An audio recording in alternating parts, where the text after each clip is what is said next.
Hi, I'm Melody, a librarian here at Lima Public Library, and today we're going to be talking about personality tests. Personality tests have been around for a very long time, but they became much more popular, particularly in the US during World War I when they were used by the military to determine whether men were fit to serve.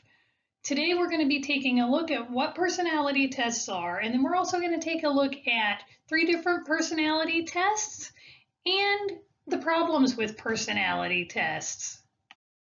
Personality tests are tests that measure psychological traits and behaviors that tend not to change over a lifetime. Things like whether you're introverted or whether you're extroverted.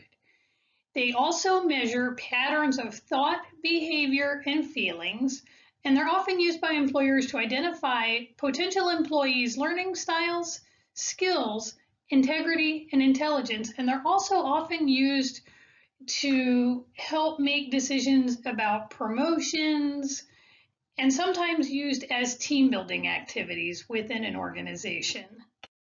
Today we're going to take a look at 3 specific personality tests. We're going to look at Gary Smalley's animal types, we're going to take a look at DISC, and we're also going to take a look at the Myers-Briggs personality type indicator. Here are links to the 3 personality tests that are going to be discussed in this presentation. You're watching this on our social media or on YouTube. Those links will be below in the comments section on Facebook and in YouTube. So feel free, before we get into discussing the tests, to pause and try one or even all 3 of these different personality tests, and then see if what the descriptions are fits with who you think you are. Gary Smalley partnered with Dr. John Trent to develop their personality inventory, and they based their personality type inventory on the 4 temperaments that were first proposed by a Greek doctor by the name of Hippocrates in 400 BC. He described those 4 temperaments as the choleric, the sanguine, the phlegmatic, and the melancholy. And Doctors Gary Smalley and John Trent put those 4 temperaments into more relatable terms. So they describe them as lion, otter, beaver, and golden retriever. If you're a lion, typical personality traits for you are going to be things like persistence. You're probably practical. You like to take charge. You have a very strong will. You're very competitive. You don't mind taking risks. You are fast-paced and you're focused on a task. You have a job to do and you want to get that job done.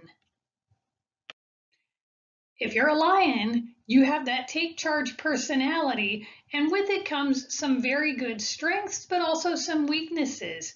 If you're a lion, you tend to be a very decisive, independent leader who likes challenges, variety, and changes. But on the flip side of that, you can have issues with listening. You can be quite a poor listener. You can also come across as unemotional, demanding, and blunt. What if you're not a lion, but instead you're an otter? Well, if you're an otter, you are typically very friendly and warm, very compassionate, very responsive to the needs of people around you.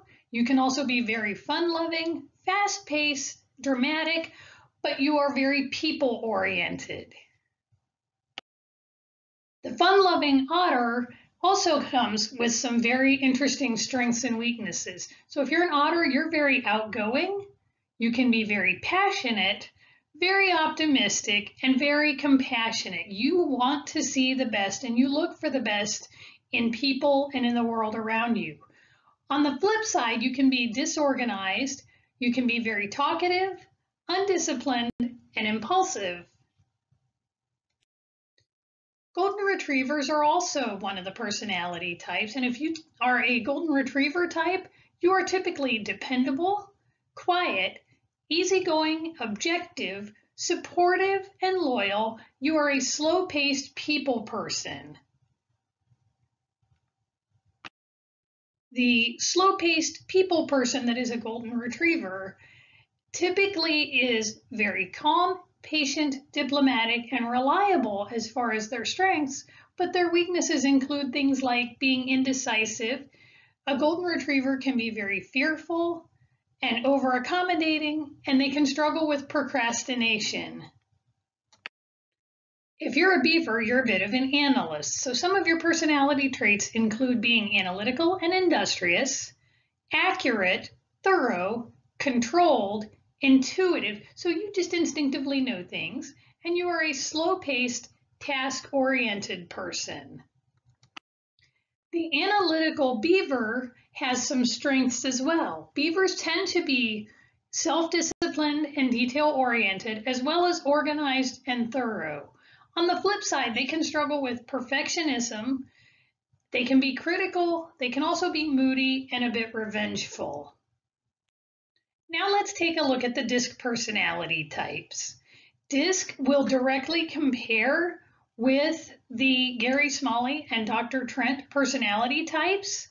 DISC was developed in the early 1900s by William Marsden, who was a psychologist, and he wasn't looking to portray one personality type as good or bad. He wasn't looking to overanalyze. His goal was to explain normal human behavior. And he described normal human behavior as primarily dominant, influence, steadiness, or conscientious. If you took the DISC assessment and you showed a predominance for the D style, the dominant style, that correlates with Gary Smalley's lion personality type. And so your dominant personality traits are that you're going to be direct, demanding, competitive, outspoken, assertive, strong-willed, pioneering, and confident. You like to be a leader, you like to try new things, you know what you want, and you have a plan for how to get there. If you're a D style, your strengths are that you are direct, driven, and determined, and you like a challenge. You see a challenge as an opportunity to shine and to prove that what people think can't be done really can. Now, on the flip side of those strengths, you can also be skeptical and questioning others. You can lack empathy and patience, and you sometimes forget that other people need time to think and to process because you think and you process so quickly.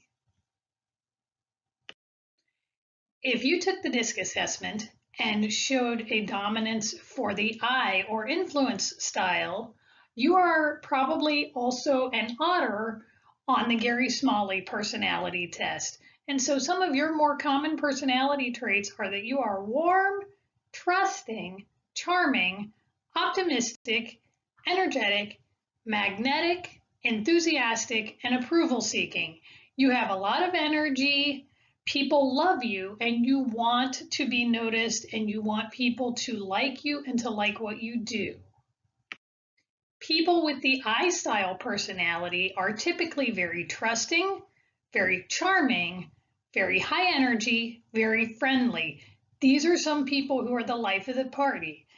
But on the flip side of these wonderful, charming strengths is that they can be gossipy, they can be disorganized, they can be impulsive, and they can struggle with following through on tasks. So they can have big ideas, but not quite know how to get from big idea to completed task.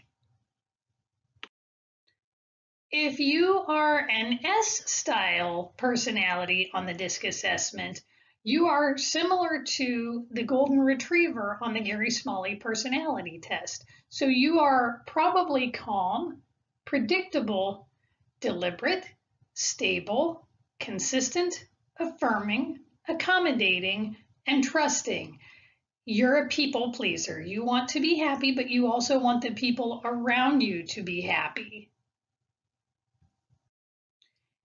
If you are an S style on that DISC assessment, some of your strengths include being supportive, collaborative, cooperative, and loyal. But you can struggle with self-confidence. You can be indecisive. You can be overly accommodating, and you can struggle with multitasking. Because you want everyone to be happy, you may give in even when you don't really want to. If you are a C or conscientious style on the DISC assessment, you are similar to the Beaver from the Gary Smalley test. And some of your more common personality traits are that you are probably careful and analytic, you're systematic and logical, you're objective, diplomatic, accurate, and tactful. So again, you have a plan, probably step by step, and you're going to go from point A to point B to point C. And when it comes to working with other people, you know exactly how to communicate in a way that is kind and polite.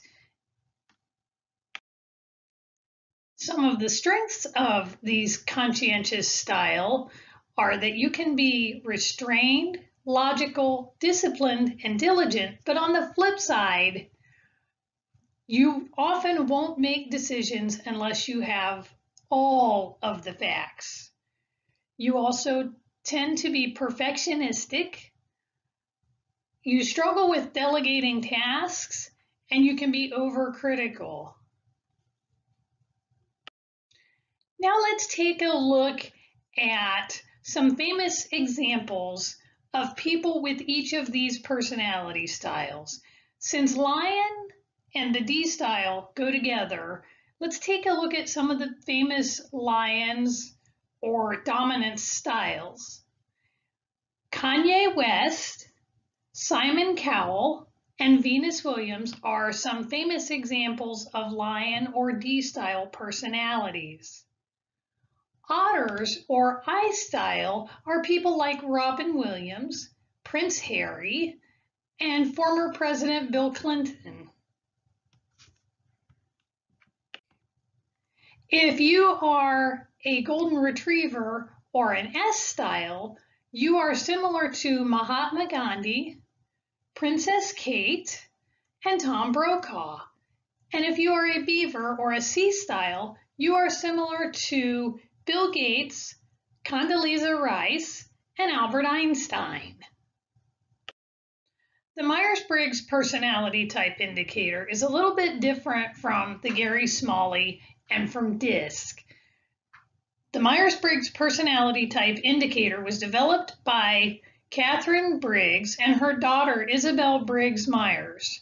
It was heavily influenced by the work of psychologist Carl Jung's psychological types, and Catherine and Isabel had different reasons for being interested in developing this type indicator. Catherine used the type indicator as a way of understanding her children. She thought that understanding their personality types would make her a better parent.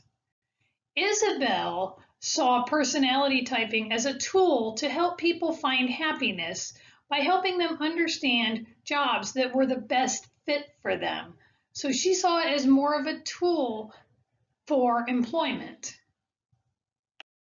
The Myers-Briggs personality types involve some alphabet soup. There are 8 letters that are used in the 16 personality types defined by Myers and Briggs.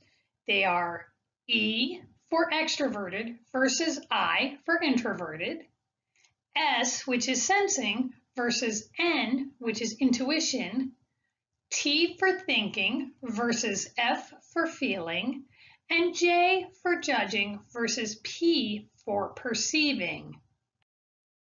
The 16 Myers-Briggs personality types have been broken down into 4 overarching types. We're going to start with taking a look at analysts. The first is the INTJ. Those are the architects. They look for and notice patterns in the external events around them. They organize jobs and carry them through. They are independent, and they set high standards of competence and performance for themselves and for others. INTP personality types are logicians.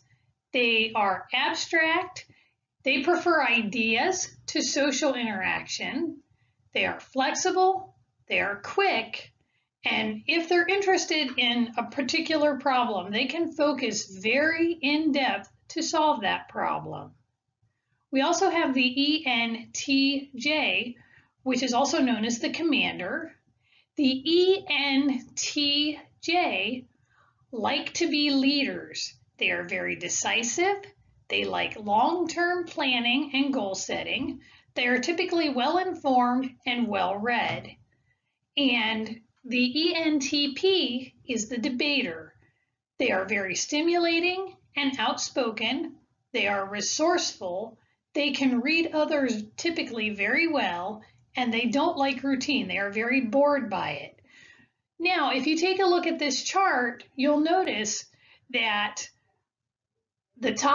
from the top to the bottom, you're going to see that the personality types are very similar. One is the introverted version, and the other is the extroverted version. So you're going to notice that an INTJ, an architect, is very similar to an ENTJ.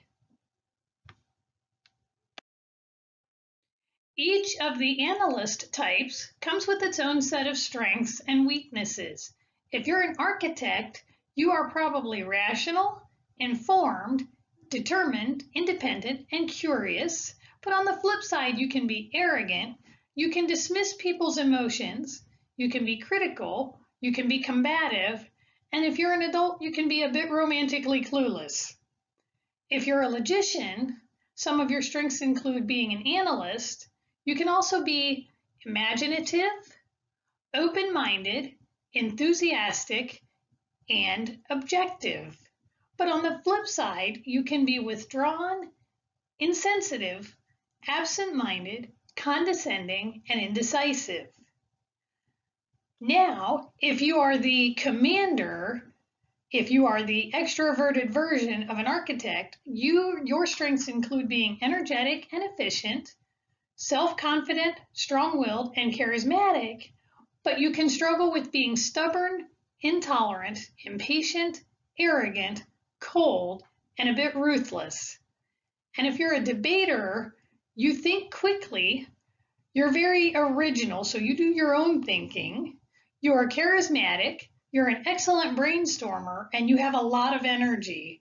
But you can also be argumentative, insensitive, intolerant, and unfocused, with a particular dislike for the sort of mundane practical matters that are a part of daily life. So, who are some famous analysts? Well, some famous architects include Elon Musk, Michelle Obama, and Friedrich Nietzsche.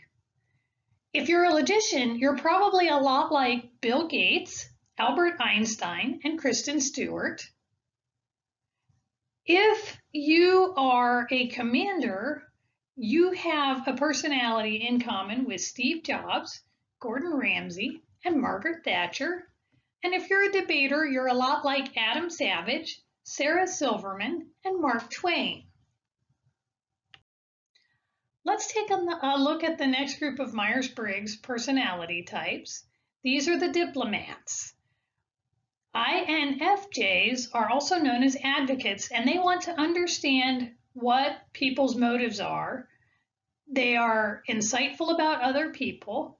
They look for meaning in ideas, relationships, and possessions. They are organized and decisive in implementing their vision. So they have a vision and they know exactly how to go about making their vision reality.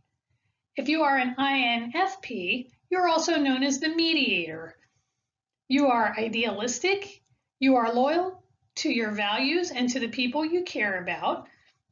You are curious, you are flexible, and you are quick to see possibilities. If you are an ENFJ, you are also known as the protagonist, and a protagonist is typically warm, empathetic, responsible, and aware of other people's emotions, needs, and motivations. And protagonists also see potential in everyone. ENFPs are also known as campaigners, and they typically are enthusiastic, imaginative.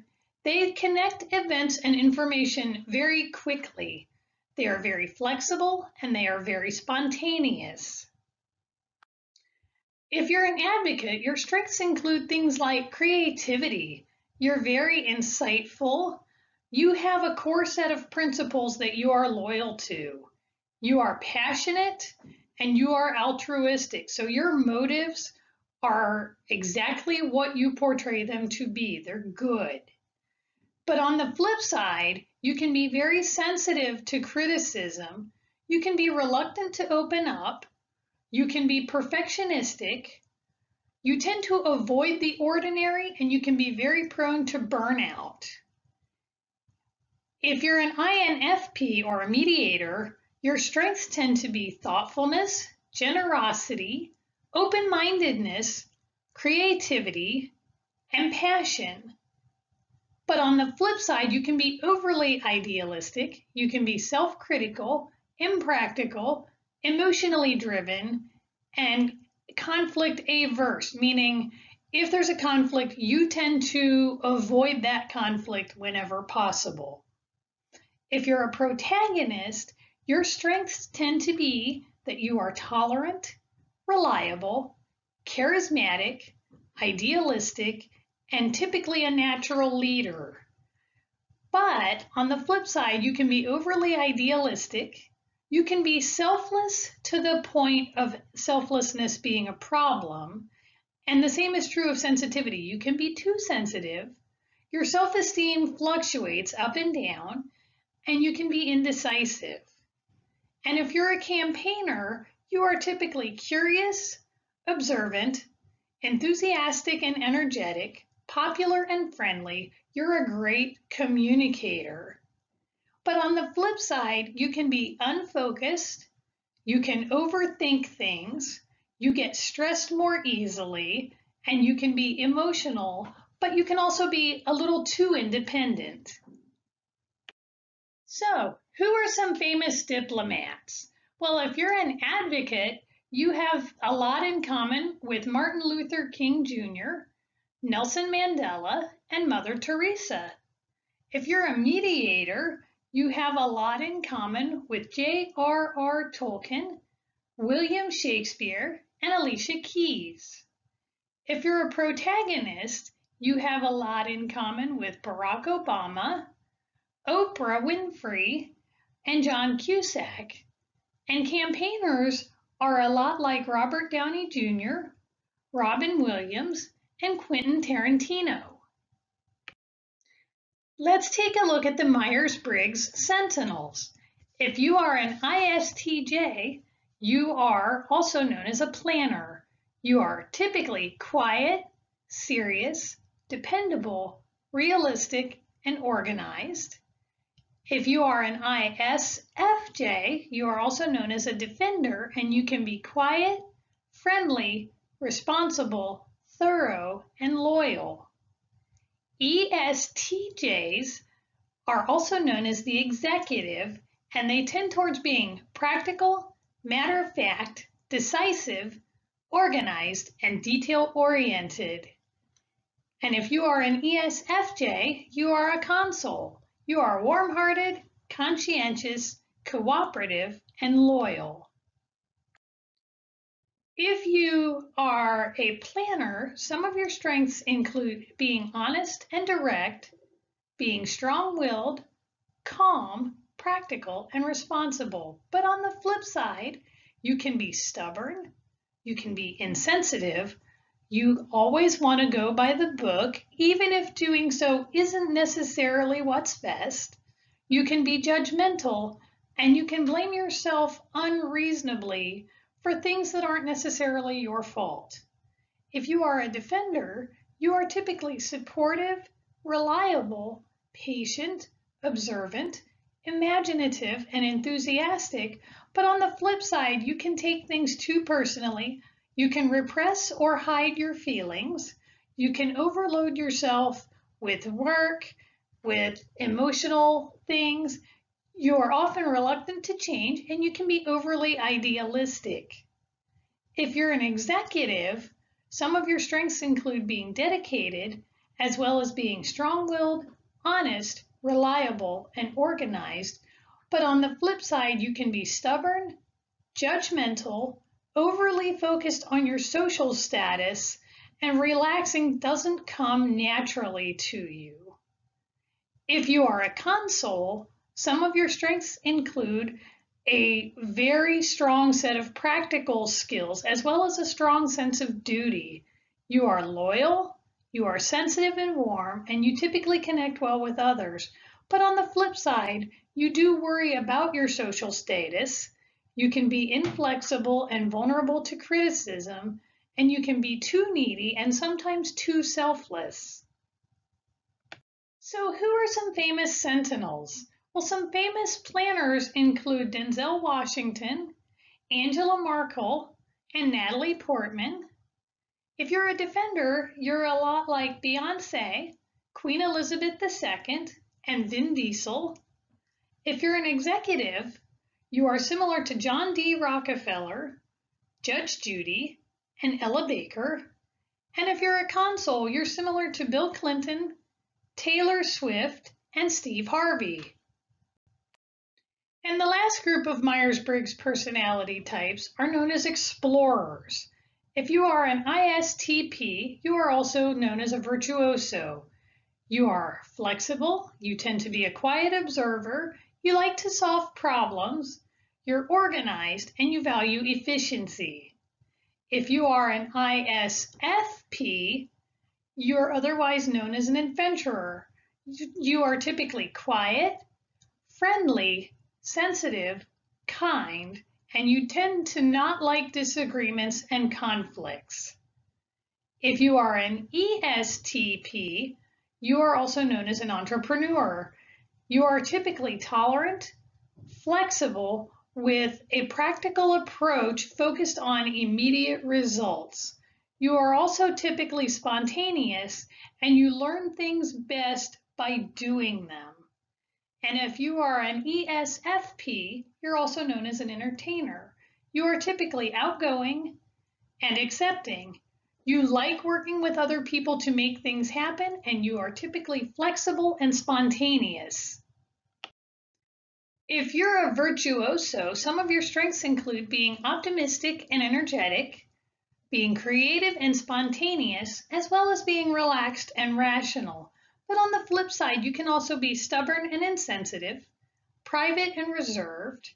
You can be easily bored, and you typically dislike commitment. If you're an adventurer, some of your strengths include being charming and sensitive, as well as being passionate, curious, and artistic. Some of your weaknesses include a fierce independence, which can be good and bad.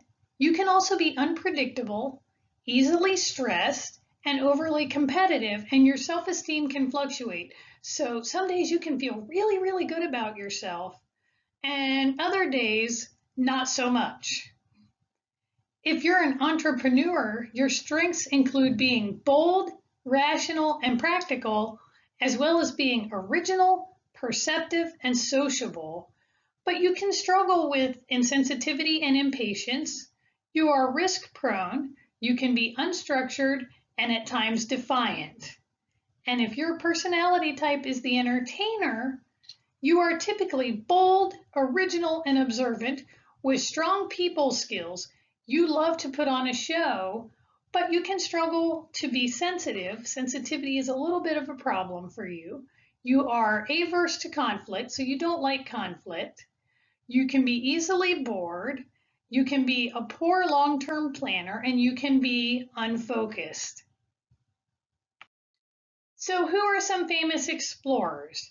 Well, if you are a virtuoso, you are a lot like Olivia Wilde, Michael Jordan, and Clint Eastwood.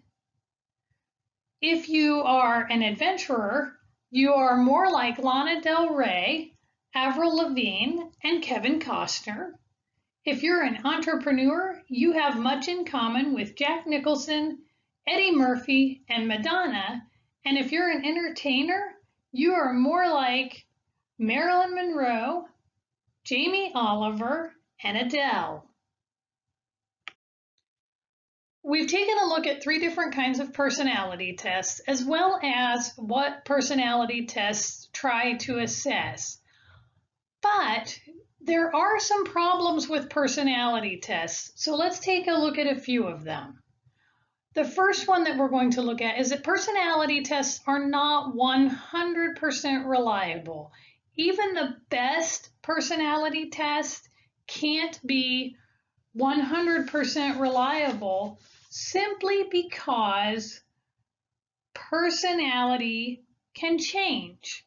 So if I took Gary Smalley's personality test today and I took it a year from now or a month from now, my personality type might change because in that time frame, I could change.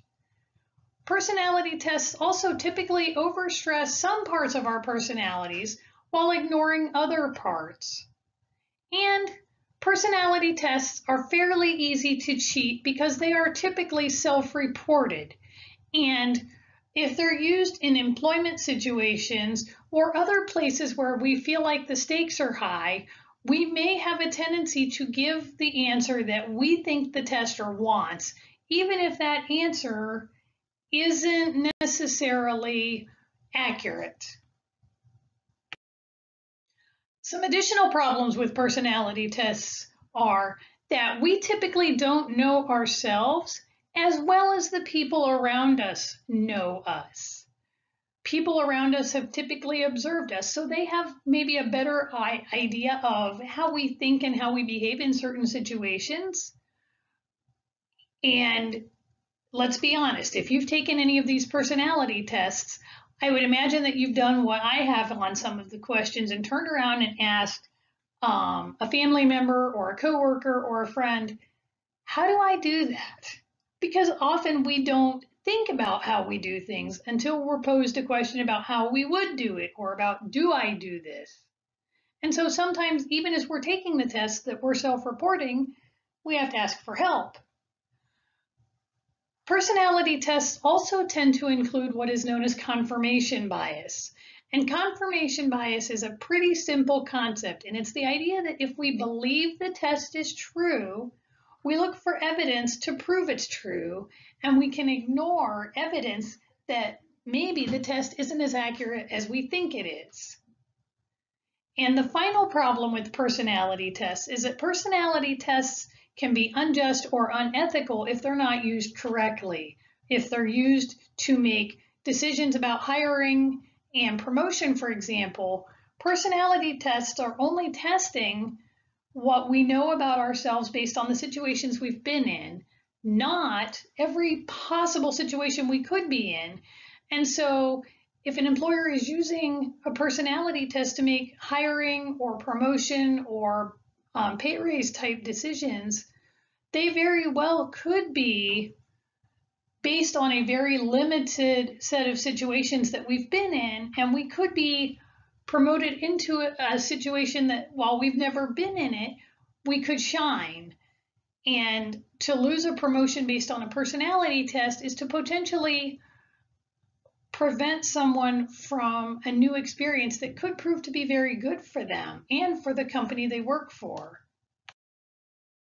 So if there are problems with personality tests, what are some good uses for them? Some of the best uses I found for them were in team building. The idea that if I understand my personality and I understand the personality of my colleagues, we can probably better work together as a team because we understand the basics of each other's personalities and how those personality types are going to interact and how they're going to benefit and perhaps cause problems for each other. They're also useful for coaching. If a coach or a boss understands their employees or their team's personalities, it makes it a little bit easier for them, or it can, to provide the coaching and instruction they need. Personality tests are also good for self-discovery. Because they are self-reported, they don't always report things we don't typically know about ourselves, but if we answer them honestly, they can. And they're great at enhancing communication. Case in point, if you're an introvert who is communicating with an extrovert, it helps to understand how your communication differences are and how you can work with each other so that those communication differences aren't problematic. thus making it easier for you to communicate back and forth. Here are some additional resources. If you would like those to be posted in the comments, please let us know and we'll get those out there. I hope you enjoyed this. Please have fun with it and have a great day. Thank you.